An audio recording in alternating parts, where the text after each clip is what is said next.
السلام عليكم ورحمة الله وبركاته.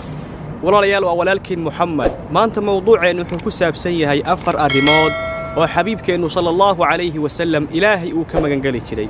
afartan arrimood waxaan kuugu soo gudbinayaa si aad ilaahay subhanahu wa ta'ala aad uga magan gasho walaalaha kalena aad gaarsiiso si ay ilaahay subhanahu wa ta'ala ay uga magan galaan. afartan arrimood waxay kala yihiin sida uu xadiiska Anas ibn Malik radiyallahu anhu inoo cadaynayo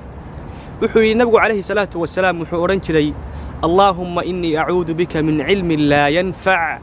وعمل لا يرفع وقلب لا يخشع ودعاء لا يسمع. إله وحان كاما ينقل يا أبو أنجر النبي عليه الصلاة والسلام علمي أن وحبا ترين وأن كنت فاعين علمي أن قفكي لها وحبا ترين ومضينا وحبا ترين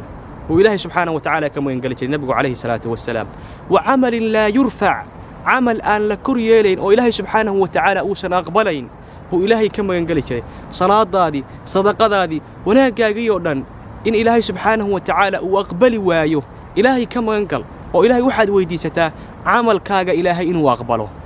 arrinka saddexaad wa qalbin la yakhsha qalbi aan ilaahaygi abuurtay u khushuucayn qalbi يعني خشوع عن لهين بو إلهي سبحانه وتعالى وكما ينقل جري حبيبك صلى الله عليه وسلم أرنك أفراد الضنبية النبي عليه الصلاة والسلام إلهي كما ينقل جري ودعاء لا يسمع دعو أن لا أقبلين دعو إلهي سبحانه وتعالى أوسن كو أقبلين وما لنا ودنبو إلهي بريه هذا الدعاء سلام أقبليه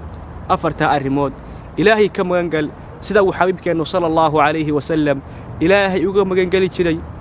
وحكا عدسنا inaad fiidiyo walaalaha kala gaarsiiso si ajarka iyo khayrka u bato ilaahayna subhanahu wa ta'ala walaalaha kala ay uga magan galaan afarta arrimood ee nabigeenu calayhi salaatu wasalaam ilaahay uu ka magan gali jiray. maxay yihiin cilmi aan waxba tarayn lambar 1 lambar 2 amal aan la aqbalayn ilaahay ka magan gal lambar 3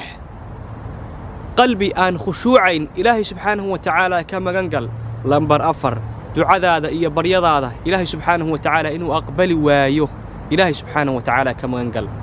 دعاء وحويان اللهم إني أعوذ بك من علم لا ينفع وعمل لا يرفع وقلب لا يخشع ودعاء لا يسمع. السلام عليكم ورحمة الله.